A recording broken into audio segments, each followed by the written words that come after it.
नमस्कार दोस्तों, मैं त्रिभुवन कसाना। जैसे कि हमने अभी देखा था पिछले पार्ट में 1175 हम पढ़ चुके थे। मोहम्मद गोरी का आगमन पढ़ लेते हम। तो मोहम्मद गोरी के आगमन में हमने देख चुके थे लगभग 1175, 1176 और लगभग हम देख चुके हैं सियालकोट तक, कि यहाँ तक मोहम्मद गोरी अपनी पश्चिमी भारत पर जड़ें मजबूत कर चुका था। और यहाँ पर अगर हम बात करते हैं तो मोहम्मद गोरी सिर्फ एक ही बार पराजय हुआ है, और वो पराजय हुई थी आपके गुजरात में, क्योंकि गुजरात का जो राजा था वो भीमदूते था, उसके हाथों उसकी पराजय हो जाती है। और इसीलिए मोहम्मद गोरी क्या कर लेता है, अपना दक्षिणी भारत से अपना ध्यान हटा लेता है, और इस तरह से पता चलता है कि वो पश्चिमी भारत पर आक्रमण करने की अपनी प्रक्रिया शुरू कर देता है, और पश्चिमी भारत में ही वो अपनी जड़ें मजबूत कर लेता है। कहीं ना कहीं अगर हम बात करते हैं तो पश्चिमी भारत में वो इतनी जड़ें मजबूत कर चुका था कि वो अपने संपूर्ण भारत में एक तरह से अपनी सत्ता को स्थापित करने की क्षमता अपने दिमाग में रखने लगा था। तो अगर पश्चिमी भारत की अगर हम बात करते हैं तो वो बात अलग रही, क्योंकि पश्चिमी भारत में वो राजा नहीं थे जो कि मोहम्मद गोरी को मुकाबला में उसको हरा चुके। और कह सकते हैं कि जो दक्षिणी भारत में राजा हैं, जैसे कि अगर हम बात करते हैं तो जैसे कि गुजरात पर उसने आक्रमण किया था, तो गुजरात में क्या हुआ था, उसको पराजय का सामना करना पड़ा था। अब हम पढ़ते हैं, जैसे अगर हम मोहम्मद गोरी का नाम पढ़ रहे थे तो आपको लगता है कि आपका पृथ्वीराज चौहान से मुकाबला होगा। तो पृथ्वीराज चौहान से अगर मुकाबला होगा तो तराइन का प्रथम युद्ध हमें पढ़ना है और तराइन का द्वितीय युद्ध पढ़ना है। तो आज जो हमारी विशेष चर्चा रहेगी, चाहे एक ही वीडियो में हमारा एक ही तराइन का युद्ध समाप्त हो, प्रथम हो या द्वितीय हो, तो इसको विस्तार पूर्वक जानते हैं कि वास्तविक कहानी है क्या। तो हेडिंग डालेंगे आप, तराइन का प्रथम युद्ध, तराइन का प्रथम युद्ध। यह है आपका 1191। अब देखिएगा भैया, तो जब तराइन का प्रथम युद्ध 1191 पढ़ते हैं तो आपको पता है कि यह युद्ध जो हुआ है वो दो व्यक्ति के बीच में हुआ। एक तो पृथ्वी राज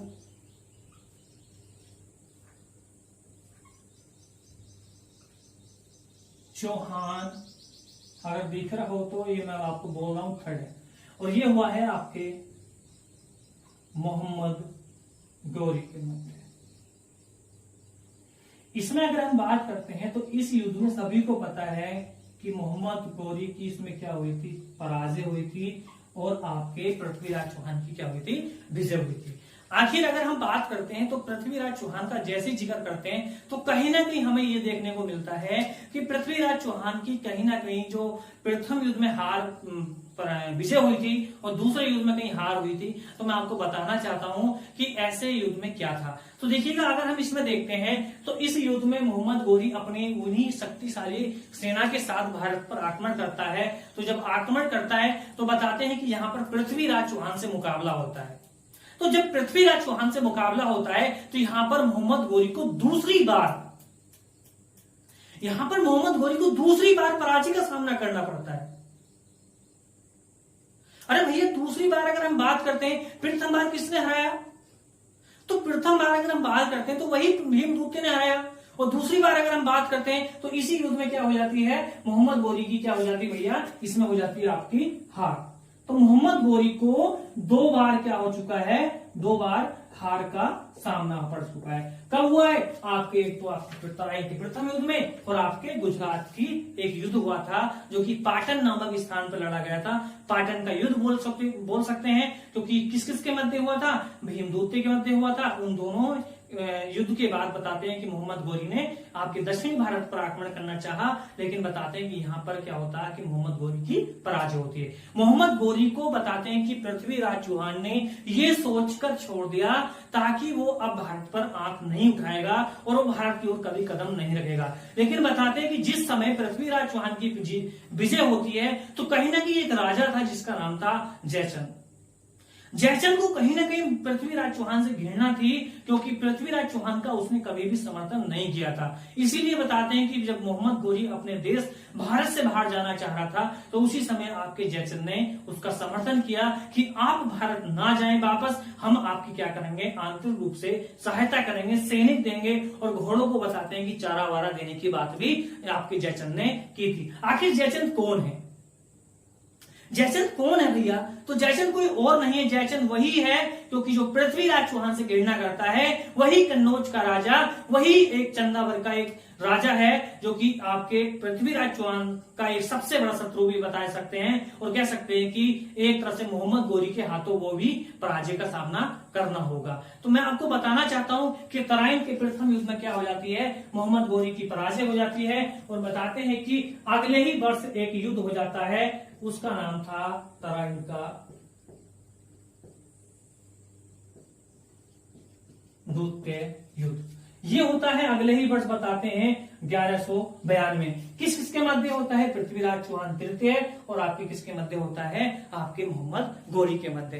तो आपको अगर ये निर्णायक युद्ध बताया जाता है, क्योंकि पृथ्वीराज चौहान की इसमें बताते हैं कि कुछ इतिहासकार, क्योंकि इसमें हार होती है, लेकिन मैं आपको नहीं बताना चाह रहा कि वास्तविक इसकी सच्चाई क्या है। कुछ इतिहासकार ये बताते हैं कि इसमें मोहम्मद गोरी की पराजय हुई थी, लेकिन जो भी इतिहास है वो आपके सामने होगा, लेकिन हम ज्यादा डिस्कस नहीं करना चाहते। जो रियल कहानी है वो मैं आपको बताना चाहता हूं। तो आज जो हम पढ़ेंगे थोड़ा सा एक टॉपिक और है, थोड़ा सा बड़ा टॉपिक रहेगा, क्योंकि तराइन का द्वितीय हम पढ़ने जा रहे हैं, द्वितीय युद्ध। तो द्वितीय युद्ध में क्या है तो मैं आपको बताना चाहता हूं कि आप हेडिंग कर लेंगे। तराइन का प्रथम युद्ध हो चुका है। तराइन के युद्ध में हमने प्रथम युद्ध में देखा कि पृथ्वीराज चौहान की जीत हो चुकी है और मोहम्मद गोरी पलट के फिर से बाहर करता है। किसकी सहायता लेता है? वही जयचंद की। आखिर जयचंद कौन है? तो हेडिंग डालेंगे तराइन का द्वितीय युद्ध, तराइन का द्वितीय युद्ध 1192। तो मैं आपको बताना चाहता हूं कि तराइन का द्वितीय युद्ध अगर आपको जानना है तो सबसे पहले आपको जानना होगा कि इसमें पृथ्वीराज चौहान का कौन कौन समर्थन थे। आखिर जयचंद और पृथ्वीराज चौहान के मध्य कौन सी शत्रुता थी। भैया थोड़ा सा ध्यान रखना है, बहुत गर्मी हो रही है, सभी को ध्यान रखना है और चैनल को सब्सक्राइब करते रहें, क्योंकि इतनी गर्मी में मैं आपको बना रहा हूं तो आप समझ सकते हैं कि चैनल आपके लिए बहुत कुछ कर रहा है। और मैं चाहता हूं कि देखो कितनी गर्मी आ रही है, ठीक है। इतनी गर्मी में आपको इतनी बढ़िया से कहानी बता रहा हूं, आप बैठे बैठे एसी में आराम से पंखे के नीचे बैठे रहो, कोई दिक्कत नहीं है, सही है। और कहानी का मजा लेते रहो, मजा आने वाला देखिएगा। तो तराइन का द्वितीय युद्ध हम पढ़ेंगे किस किस के मध्य? पृथ्वीराज चौहान एवं आपके मोहम्मद गोरी के मध्य।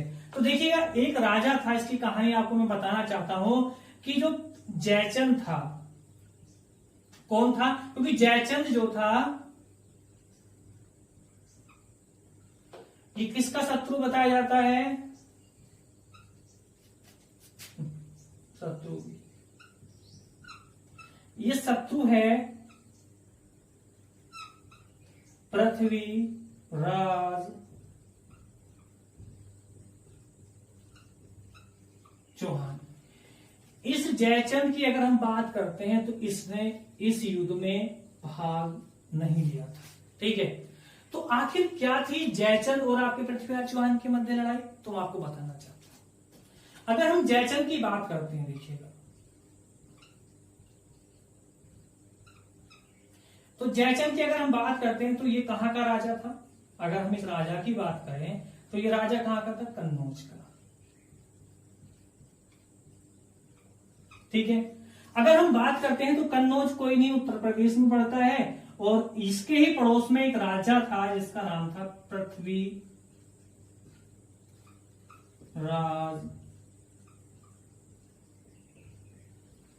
चौहान, थर्ड है भैया। तो इनके जो समर्थन में था वो था दिल्ली। ये राजा कहां के थे? पृथ्वीराज चौहान, दिल्ली, अजमेर, ठीक है। वैसे अगर हम बात करते हैं तो ये राजा कहां के थे? दिल्ली और एवं अजमेर के। तो ये कहां के राजा थे? जयचंद कन्नौज के राजा थे। अब आप बोलोगे कि सर आप इतनी कहानी क्यों बता रहे हो? तो भैया कहानी आपको इसलिए बता रहा हूं कि आप तराइन के द्वितीय युद्ध की सच्चाई जान चुके हैं कि सच्चाई वास्तविक है क्या। आखिर जयचंद ने पृथ्वीराज चौहान का साथ तराइन के जो निर्णायक युद्ध था उसका समर्थन क्यों नहीं किया, ठीक है। तो बताते हैं कि पृथ्वीराज चौहान, ध्यानपूर्वक सुनना, पृथ्वीराज चौहान के एक नाना थे। क्या नाम था? नाना। और नाना का नाम क्या था? गोविंद पंत। पृथ्वीराज चौहान के एक नाना थे और बताते हैं कि इन्हीं के अच्छे खासे संबंध किनसे थे? जयचंद से। किसके थे भैया संबंध? पृथ्वीराज चौहान के नाना थे और इनके संबंध किनसे थे? जयचंद से। मैं शत्रुता बता रहा हूं कि जयचंद ने साथ तराइन के प्रथम युद्ध द्वितीय युद्ध में क्यों नहीं दिया। अच्छा चलो, अगर हम बात करते हैं कि इनके दोनों के संबंध ऐसे मधुर संबंध थे कि भाई आना जाना दोनों का लगा रहता है, जैसे मान लीजिए रिश्तेदारी होती है कि एक दूसरे में चलता रहता है, तो वो ऐसे संबंध थे कि भाई एक थाली के दोनों, गोविंद पंत भी और आपके जयचंद भी। अब देखिएगा, इन्हीं जयचंद की अगर हम बात करते हैं कि आखिर संबंध बिगड़े क्यों भाई? जब मधुर संबंध थे हमारे गोविंद पंत के और आपके जयचंद के, तो आखिर संबंध बिगड़े क्यों? तो बिगड़ने का मुख्य कारण अगर हम बात करते हैं तो कई कारण थे। एक तो अगर हम बात करते हैं तो जयचंद अंदरूनी, कह सकते हैं अंदरूनी या आंतरिक रूप से घृणा करता था। किससे? पृथ्वीराज चौहान से। अगर हम पृथ्वीराज चौहान की बात करते हैं तो मात्र इनकी जो आयु थी मात्र 16 वर्ष। 16 वर्ष की आयु में ये राजा बने थे। कहां के? आपके दिल्ली के। ध्यानपूर्वक सुनते ना सारी कहानी। ये राजा बने थे कहां के? दिल्ली के। और 16 वर्ष की कमान संभालने वाले राजा से कहीं ना कहीं घृणा तो करेगा भाई। कौन? जयचंद। लेकिन बताते हैं कि कहीं ना कहीं इनके बीच में ऐसी कोई संबंध नहीं थे कि एक सामने आमने सामने की लड़ाई हो चुके, छोटी मोटी बातें थी वो चलती रहती थी। लेकिन बताते हैं कि गोविंद पंत का आना जाना कहां लगा रहता था? आपके जयचंद के। इन्हीं जयचंद की एक पुत्री थी। इन पुत्री का नाम था संयोगता। क्या नाम था भैया? संयोगता। इन जयचंद की पुत्री थी, इसका नाम क्या था? संयोगता। बना देता हूं, लो जी ये बन गई है। पहचान पड़ गई? ना पड़ी? पहचान पड़ी। ये है संयोगता। और बताते हैं कि जब छोटे से थे पृथ्वीराज चौहान 12 वर्ष की आयु में, तो ये भाई साहब की अगर हम बात करते हैं, जब पृथ्वीराज चौहान जयचंद के यहां पहुंचा करते थे, तो बताते हैं कि पृथ्वीराज चौहान की नजर पड़ती है यो संयोगता पे। जब संयोगता पे नजर पड़ती है तो ये पृथ्वीराज चौहान जो थे, इनसे मन ही मन में इतना प्रेम करने लगते हैं कि सोचने लगते हैं कि चाहिए तो यो चाहिए। अब बता, यो आदमी इसे चाह है और सपने देख रहा है किसके? जयचंद की पुत्री। अब तो गोविंद पंत का आना जाना समाप्त और यो आदमी पूरे दिन 24 के 24 घंटे कहां पड़ा है? कन्नौज में। अब जयचंद की पुत्री ने, संयोगता ने चौहान को देखा और चौहान ने संयोगता को देखा। दोनों के बीच में क्या हो गया? यो हो गया। अब यो जो आदमी था, यो जयचंद, बनाए दूल्हे, यो आदमी क्या इसके बीच में कुछ करेगा ना करेगा? करेगा। अब एक बात बताओ यार, जो आदमी 24 घंटे में 18 घंटे तुम्हारे घर पड़ा रहे, कन्नौज में पड़ा रहे, तो कहीं ना कहीं जयचंद को तो संदेह होगा ना होगा। तो जयचंद ने वही सोचा कि भाई एक आदमी है 24 घंटे में 18 घंटे मेरे घर ही पड़े, कुछ ना कुछ तो मामला गड़बड़ है। इतनी भी शिक्षा ज्यादा, कोचिंग भी सही ना, इतनी लंबी कोचिंग ले, इतने में तो आईएएस बन जा भाई। अयो आईएएस का यो ग्रुप डी में भी ना। अब पता चला कि भाई दोनों में क्या हो गया? प्रेम हो गया। अब प्रेम की कहानी इतनी बढ़ गई तो भाई पता चलता है कि एक दिन जयचंद को पता चल जाता है कि मेरी पुत्री किससे प्रेम करती है? वही दिल्ली के राजा पृथ्वीराज चौहान से। और पृथ्वीराज चौहान बोले कि भाई चाहिए तो कौन चाहिए? यू ही चाहिए। ऐसा पास खा के मर जाऊंगा। अब बताओ, अब तराइन का युद्ध क्यों ना हो?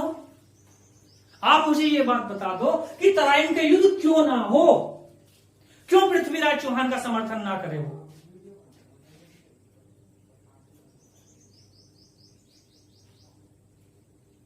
अब पता चलता है कि यही घृणा हो जाती है और यही जयचंद एक दिन बताते हैं कि अपनी पुत्री संयोगता का स्वयंवर रच देता है कि मैं अपनी पुत्री संयोगता का विवाह रचाना चाहता हूं कि जितने भी राजा हैं सभी लोग आ जाएं स्वयंवर में, और जो अपनी योग्यता का परिचय देगा, जो निपुण योग्यता में होगा, मैं अपनी पुत्री संयोगता का विवाह उसके साथ करूंगा। ये बात ना तो संयोगता को पता थी और ना ही पृथ्वीराज चौहान। मित्रों, प्रेम करते थे दोनों लोग, लेकिन इस प्रेम कहानी में बीच में आ जाता है उसी का पिता जयचंद। स्वयंवर रचने लगता है और पृथ्वीराज चौहान को कोई पता नहीं।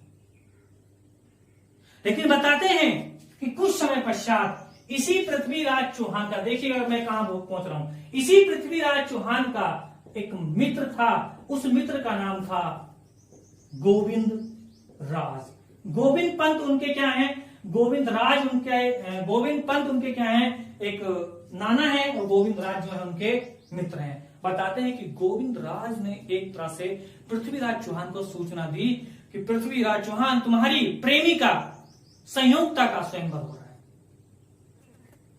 अब पृथ्वीराज चौहान के इस भाई के होश उड़ गए। बोला कि भाई ये क्या हो गया? अभी तो कसम खाई थी कि जिएंगे साथ मरेंगे साथ, संयोगता ने क्या कर दिया? स्वयंवर रचाए। बताते हैं कि यहां पर पृथ्वीराज चौहान अपनी सेना के साथ पहुंच जाता है। कहां पर? एक तरह से बताता हूं भैया कहानी, मजा आएगा, कहानी मजा आएगा भैया। हाँ, पृथ्वीराज चौहान पहुंच जाता है अपनी सेना के साथ। कहां पर? एक तरह से वही कन्नौज में। लेकिन बताते हैं कि जयचंद ने सभी को निमंत्रण दिया था, लेकिन पृथ्वीराज चौहान को निमंत्रण नहीं दिया था। अरे स्वयंवर चल रहा था तो पृथ्वीराज चौहान को भी निमंत्रण देना चाहिए था, क्योंकि जयचंद जानता था अगर पृथ्वीराज चौहान प्रवेश करता है कन्नौज के अंदर तो सबसे शक्तिशाली अगर कोई व्यक्ति है तो वो कौन है? आपका पृथ्वीराज चौहान। बताते हैं कि यहां पर पृथ्वीराज चौहान पहुंच जाता है भेष बदलकर, और बताते हैं कि सभी राजाओं ने अपना परिचय दिखाया, लेकिन बताते हैं कि कोई भी ऐसा राजा नहीं था जो कि संयोगता के बर के सामने हो।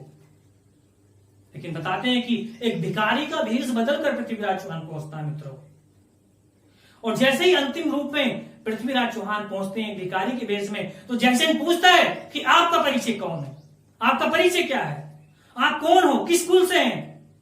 तो पृथ्वीराज चौहान जवाब देता है कि अगर मेरे कुल का, मेरे वंश का मुझे अगर पता आपको करना है तो मेरा तीर, मेरा भाला, मेरा तलवार आपका जवाब देगी। तो बताते हैं कि पृथ्वीराज चौहान ने उस महान राजा की गाथा बता रहा हूं मैं आपको, शायद आपने ऐसी सच्चाई ना जानी हो। पृथ्वीराज चौहान ने कहा कि आपके जितने भी स्वयंवर में राजा हैं सभी को एक लाइन में खड़ा कर दी जाए, मैं एक ही तीर चलाऊंगा और एक ही तीर मेरा ऐसा कमाल करेगा कि सभी को मूर्छित कर देगा। जयचंद के होश उड़ जाते हैं मित्रों। बताते हैं कि एक ऐसा अजनबी, एक भिखारी बोलता है कि मैं एक ही बाण में, एक ही तीर में सबको मूर्छित कर सकता हूं। तो ऐसे ही हुआ, सभी को लाइन में खड़ा कर दिया जाता है और पृथ्वीराज चौहान एक ही तीर चलाते हैं और सभी को मूर्छित कर दिया जाता है। और सभी बताते हैं कि तीर के साथ साथ वो भाले में भी एक तरह से निपुण थे, भाला विद्या में भी आपके पृथ्वीराज चौहान बहुत निपुण होने के साथ साथ एक तरह सभी को परास्त कर देते हैं। तो इसीलिए जयचंद बोलता है कि मैं अपनी पुत्री संयोगता का हाथ इस अजनबी के साथ देता हूं। अंत में जाकर बताते हैं कि मित्रों वही पृथ्वीराज चौहान से जवाब मांगता है जयचंद, वही कायर जयचंद कि आपका परिचय है क्या वास्तविक। तो आपके देखिएगा इस पृथ्वीराज चौहान ने जवाब क्या दिया। पृथ्वीराज चौहान ने जवाब दिया कि मैं वही हूं, मैं वही पृथ्वीराज चौहान हूं जिसको कि आपने स्वयंवर में नहीं बुलाया। मैं वही चौहान वंश का एक प्रतापी राजा हूं जिससे कि आप अंदरूनी घृणा करते हैं। मैं वही पृथ्वीराज चौहान हूं जो संयोगता मेरे लिए जीती है और मैं संयोगता के लिए जीती। इतनी बात सुनकर बताते हैं कि जयचंद के होश उड़ जाते हैं और तुरंत आदेश दे देता है कि इस पृथ्वीराज चौहान को बंदी बनाकर तुरंत मेरे हवाले किया जाए। लेकिन बताते हैं कि जिस समय एक स्वयंवर की घोषणा हुई कि मैं अपनी पुत्री का हाथ इस अजनबी के सामने देता हूं, तो संयोगता ने वर एक तरह से माला उस पृथ्वीराज चौहान के डाल चुकी थी। कहीं ना कहीं पृथ्वीराज चौहान को पता था, कहीं ना कहीं संयोगता को पता था कि पृथ्वीराज चौहान एक दिन जरूर आएगा। वही हुआ और इस तरह से पता चलता है कि आपके पृथ्वीराज चौहान उसको संयोगता को अपने घोड़े पे बैठाकर तुरंत रवाना हो जाते हैं दिल्ली के लिए। और पता चलता है कि भाई यो गया पृथ्वीराज चौहान। और यो थी आपके तराइन की युद्ध की आपकी एक शत्रुता, जो कि जयचंद ने तराइन के प्रथम युद्ध में साथ नहीं दिया था आपके पृथ्वीराज चौहान का। आज के लिए इतना ही है। अगर मित्रों कहानी समझ में आई हो तो लाइक सब्सक्राइब जरूर करें, कमेंट करें और अगला नेक्स्ट पार्ट आपके सामने आने वाला। Thank you.